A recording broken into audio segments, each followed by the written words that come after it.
putting pets to work in the office. How does it help? And what gives you paws? That's what we'll be talking about on this episode of the Story Connect podcast. Hi, I'm your host, Megan McCoy-No, one of the storytellers here at Pioneer Utility Resources, and I am joined by a devoted dog lover, Scott Peters, the CEO of Columbia REA in Walla Walla, Washington, the place so nice they named it twice. Scott, thank you so much for joining us. Again, because I should let folks know this is not the first time that we have tried to share this story. We recorded this conversation live at Story Connect in beautiful Hood River, Oregon, but one of our mics was a bit rough and we couldn't hear the first three questions. So we have opted today for a positive do-over. Are y'all getting a feel for what today's conversation is going to be like? I hope so. All right, Scott. Are you ready for this? Let's go, bow wow. All right, well, I've got a bone to pick with you. Pets in the office, tell me, why is this a good idea? It's a great idea for so many reasons, Megan. Pets reduce stress. Pets make people smile. Pets are just wonderful all the way around. Really quick side story. Many years ago, I'm running collections for a municipal utility. We hire a new collection agency. I go to meet them in person after we've hired them. I walk into their office. The first thing that happens is two little Cocker Spaniels run out from behind the counter and greet me. And I kneel down to pet them. The manager comes out. We introduce ourselves. I say, hey, dogs in the office, what's going on? She's like, people come in here upset, mad. It's a collection agency. Our dogs reduce that and make conversation possible. They take people off that 11. And we don't have dogs in the office to take people off 11. We don't have those issues here. But when people come into my office and Angus is here, the first thing they do is kneel down and say hi to Angus and pet Angus. And that's a good thing. We should explain who Angus is. Angus is not your secretary or anything like that. Angus is our 4-year-old golden retriever. Yes. So, and I have had the pleasure of meeting him. Unfortunately, but he's a sweetheart. He's a lover. He really is, even though he's pretty big. Yes. He likes to share his golden glitter with everyone. So I encourage folks that are wearing black not to come into my office when Angus is here. That's the downside of pets in the office. So, and that's a good point. That's one of the, not a drawback, but something you have to keep in mind. Some pets shed.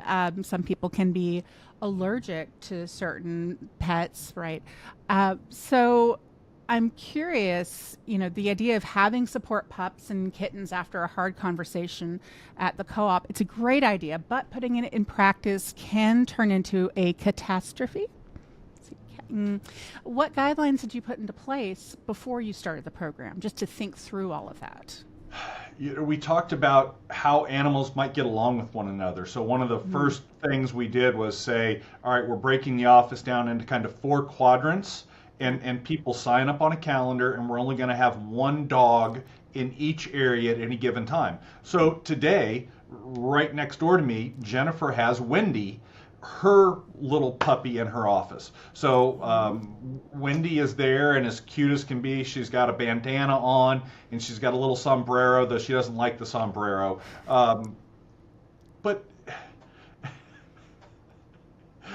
So one dog per area, one strike and you're out. So if a dog has an aggressive act in the office, that's it. So there were some things we said we can't deal with these. Those are just not going to be acceptable behaviors. We've been doing it for 2+ years now, and have had no bad instance. No dogs have been barred from the facility. So now, are your dogs in an area where the members can see them as well, or do they stay in the office with the employee? So one of my employees that retired would bring in her little long-haired Dachshund hound into the member service area, and members could see that one, and she would pick up Ellie and hold Ellie for people to pet Ellie. And we did let members through the security area to say hi to Ellie. But otherwise, all the dogs have been in the secure office area in people's offices, and they're not allowed to wander around. But people obviously often put signs up on their doors when their dogs are up. Here's the name of our dog, or my dog, if you don't know my dog, and yeah. And they keep little treat bowls, I assume, because I was reading NWPPA in their bulletin magazine, the Northwest Public Power Association. They also are doing a work from home, or not work from home, but they also have dogs coming into the office, and they have treat bowls that help when the dogs are visiting around to their fellow employees, that I thought was a really nice idea. So again, Jennifer, my human resources manager that tries to keep me out of trouble, helped develop the rules. And one of the first rules was she is the sole keeper of the treat bowl. Every dog that comes into the office must come visit Jennifer first and get a treat from Jennifer. So actually, that's very interesting. The dogs have to have HR review and approval before they're able to go into the office.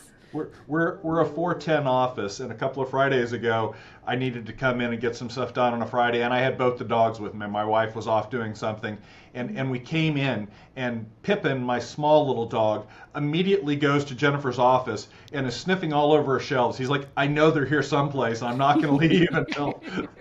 So I got a couple of treats, brought them back to the office. Everybody sat down. They got their treats. I closed the door so Pippin wouldn't go back and raid her office. Got my work done, and off we went. So I'm curious, you've talked about Pippin and Angus and several of the other dogs that have visited y'all's office. What characteristics have you noticed that are needed for a helpful and not distracting office pet? The dog needs to be quiet, right? They can't be barking at every new sound and every new noise.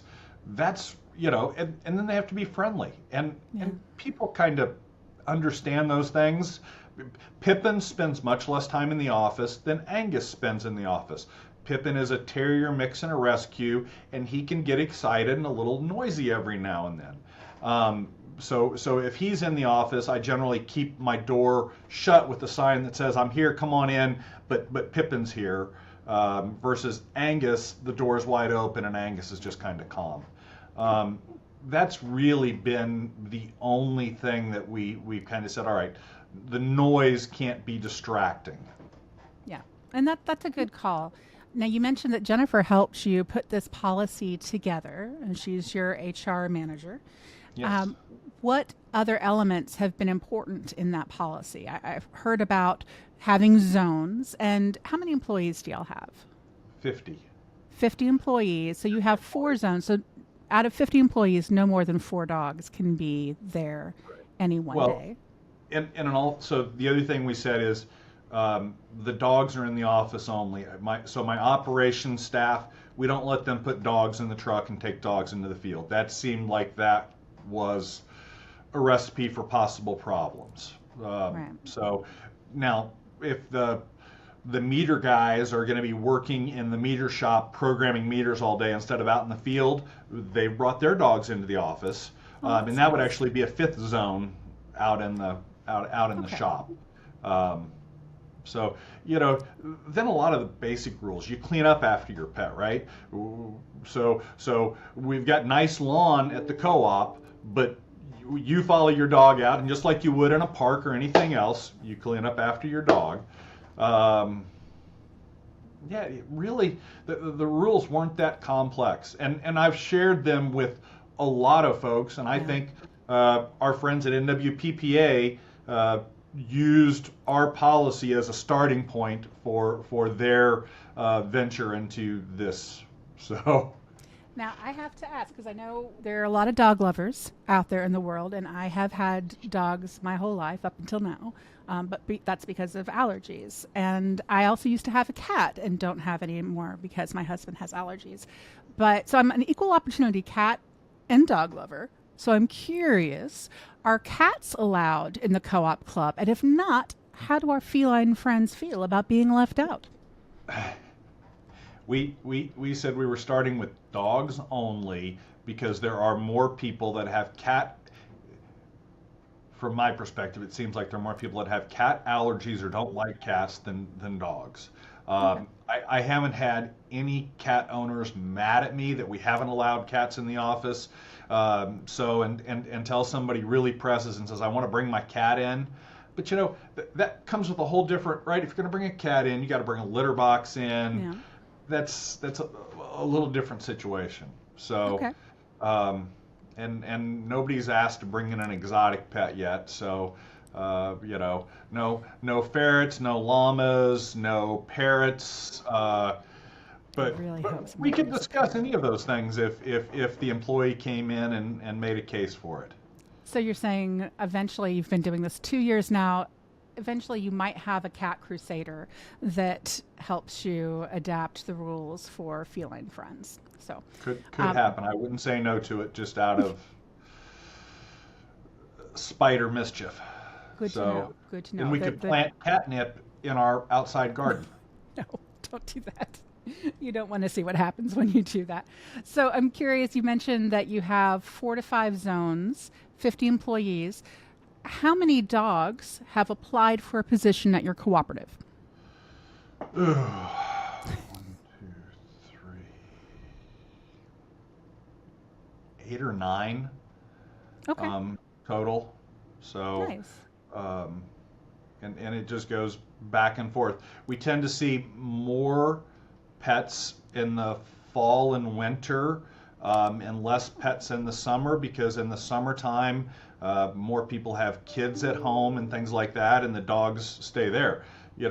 Part of what brought this whole thing about was everybody had been at home at COVID, right? And their animals were used to having them home at COVID, or people adopted animals during COVID, and people started coming back to the office, and it was traumatic for the employees and the animals, and Yeah. you know, uh, Yeah, I think y'all got Angus in 2020, right? Or we, we 2021? we picked him up on February 14th of 2020, and the world shut down on what, March 18th or 19th of 2020. Yeah, so this is all Angus has ever known. He's always thought that he could just be hanging out with you. So I Exactly. like that you took that turn of events and turned it into something positive at your cooperative. And it sounds like your staff are in the doghouse, and they like it, which is great. Yeah. You mentioned the seasonality for folks coming into the office, and how you've tried to make sure you don't have too many dogs together at the same time. But have you put in a note about your pet policy on your application process for new hires? I mean, how do you tell new folks coming in about this? And how do you monitor for folks that might have allergies or might be afraid of dogs? I've got to say we haven't gone down that path, and we haven't had any problems. No, there is no note in our hiring process that there may be dogs in the office. And I guess in reality, if we hired somebody that was terrified of dogs, we'd probably have to make some sort of adjustment. But again, the dogs, that was one of the first rules in place. If you bring a dog in and it's aggressive, the dog is out of the program. Yeah. And we just haven't. So we've had more labs and retrievers than any other breed. So you're seeing more of that family style dog that just loves people. We've had a couple of people that have had different little miniature things, and Wendy next door is a terrier mix from the Humane Society, but she is so mellow and so quiet, and the miniature schnauzers, they can be a little noisy every now and then, but again, we've worked that out, and they're sweet too. They look like walking mops. Just you should throw the treats ahead of them, and they can help dust and clean because Ooh, that's I the way like they're cut. this. Yeah, just put them to work. It makes sense. Do you have uniforms for them? You mentioned bandanas. Do you have Columbia REA branded pup bandanas? We don't. I should do that. Ooh, I think it would be fun.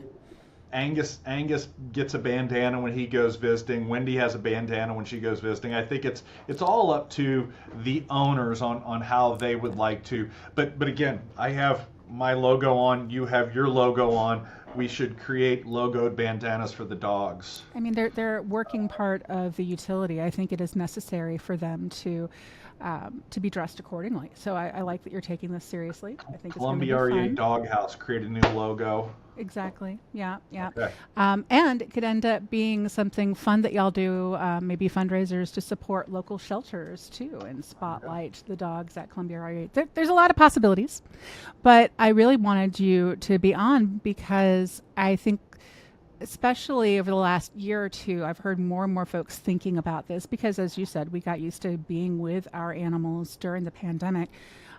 So I wanted just to hear your thoughts, how it's been going for the last 2 years. So one last question before I end this possum conversation. What advice do you have for a utility thinking about bringing pets into the office? Get out of the traditional mindset, right? The whole workplace has changed since COVID. And your first reaction as a boss is, no, I don't want to do that. I don't want the liability. I don't want the responsibility. I don't want ignore that. Just say yes, try it out on a small scale, and I think it'll work. And I am absolutely, if you share my contact information and somebody emails me or calls me, I will send them our policy and help facilitate it any way I can. But I think it's been an overall positive here. Positive. I appreciate that, Scott. You're much better at this game than I am. And I highly encourage folks to try it. I think it helps morale in the office. When you see 4 or 5 employees take a short break in the middle of the hall to kneel down and pet the dog and talk and have a conversation, how is that not good for corporate culture? I love this, Scott. Well, thank you so much for sharing your story with Utility Pioneers. He is Scott Peters from Columbia REA, and I'm your host, Megan McCoy, at Pioneer Utility Resources. And until we talk again, keep telling your story.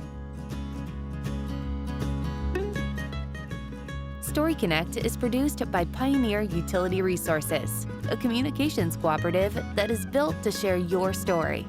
Story Connect is engineered by Lucas Smith of Lucky Sound Studio.